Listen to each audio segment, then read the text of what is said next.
අද අප ඔබ රැගෙන යන්නේ පුරාණ පර්සියානු ශිෂ්ටාචාරයේ උරුමයත් මැද පෙරදිග නවීන දේශපාලනයේ බලපෑමත් එකට පැටි වූ අත්පොත දේශයක් වන ඉරානය වෙතයි.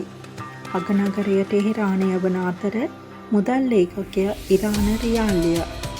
ඉරානය යන නාමය පැරණි ඉරානීය භාෂාවල ආර්යයන්ගේ දේශය යන අර්ථය හා සම්බන්ධ වේ.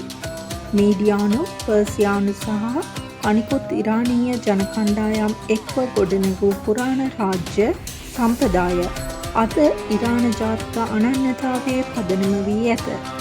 ක්‍රිස්තුපූර්ව 6 වන සියවසේ සයිරස් මහා රජු යටතේ පර්සියානු අධිරාජ්‍ය බලවත් වූහ.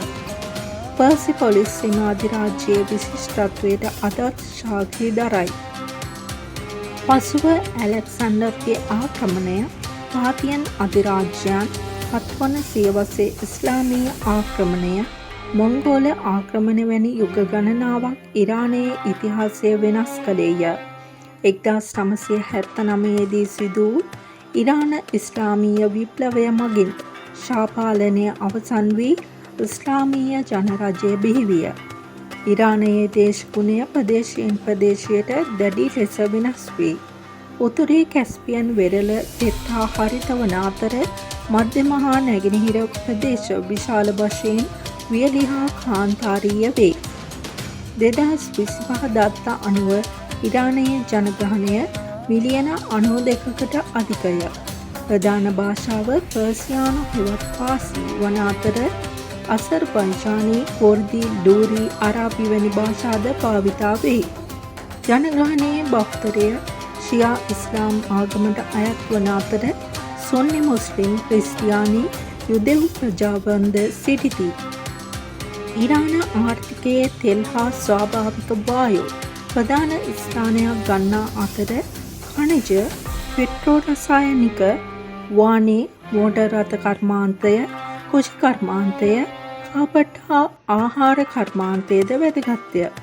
කෙසේ වෙතත් ජාත්‍යන්තර සම්පාදක ඉරාන ආර්ථිකයට සැලකිය යුතු බලපෑමක් කරයි. ඉරාන ආහාර සංස්කෘතිය සහල්, කුළුබඩු, ඖෂධීය පැළෑටි, මස් හා වියලි පළතුරු වටා ගොඩ නැගී ඇත. විවිධ පර්සියානු රස කැබලි ඉතා ජනප්‍රියය.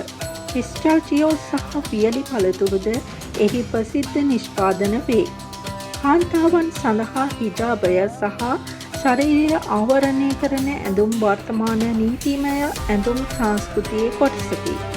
සාම්ප්‍රදායික ඉරාන ඇඳුම් ප්‍රදේශයෙන් ප්‍රදේශයට වෙනස් වන අතර වර්ණවත් කුර්දි, ඩූරි හා බක්තියාරි ඇඳුම් විශේෂයෙන් ආකර්ශනීයය. පාපන්දු ඉරානයේ ජනප්‍රියම ක්‍රීඩා අතරින් එකකි. මල්ලවපොර හා බර ඉස්වීම වැනි ක්‍රීඩාවන්ද ඉරානය ජාත්‍යන්තර මට්ටමේ ජයග්‍රහණ ලබා ගැනීමට යොමු කර ඇත. කවිය හා සාහිත්‍ය ඉරාන සංස්කෘතිය හදවත බඳුය. හෆීස්, රූමි, ෆර්දෝසි හා සාදි වැනි කවීන්ගේ කෘති ලෝපුරා ප්‍රසිද්ධය. ඉරාන සිනමාවද ජාත්‍යන්තරව ඉහළ පිළිගැනීමක් ලබා ඇත. යුනෙස්කෝ ලෝක උරුම ලයිස්තුවේ ඉරානයට ස්ථාන 29ක් ඇතුළත් වන අතර පර්සිපොලිස්, සූසා, පර්සියානු උද්‍යාන, හයර්කේන්යානු වනාන්තර හා ලූට් කාන්තාරයද ඒ අතර වේ.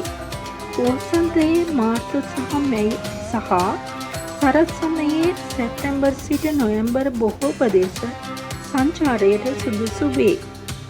පර්සියානු බසාර් ඓතිහාසික නගර රාත්‍රී අහ්ස කාන්තාරයේ සිට නැරඹීම පර්සියානු උද්‍යාන සහ දේශීය ජනතාවගේ ආගන්තුක සත්කාරය සංචාරකයෙකුට විශේෂ අත්දැකීම් ලබා දී. ලෝකයේ දෙවන විශාලතම ස්වාභාවික වායු සංචිත සතු රට. සනාථ කළ බොරතෙල් සංචිත අතින් ලෝකයේ සිව්වන ස්ථානයේ හිමි රට. ලෝකයේ අතිශය ප්‍රසිද්ධ පර්සියානු කාපට් අත්කම් නිෂ්පාදනය කරන රට. ලෝකයේ ප්‍රමුඛතම කුම්කුම නිෂ්පාදක රට. ලෝපුරා මිලියන ගණනක් ජනතාව විසින් සමරනු ලබන පුරාණ උත්සවයක් වන පර්සියානු නව වසර ලොවට හඳුන්වා දුන් රට. ඉරානය පුරාණ අධිරාජ්‍යයන්ගේ සුවඳතාවමත් දැනෙන ස්වභාවය සහ මිනිස් සංස්කෘතිය එකම භූමියක හමුවන අපූර්ව දේශයකි.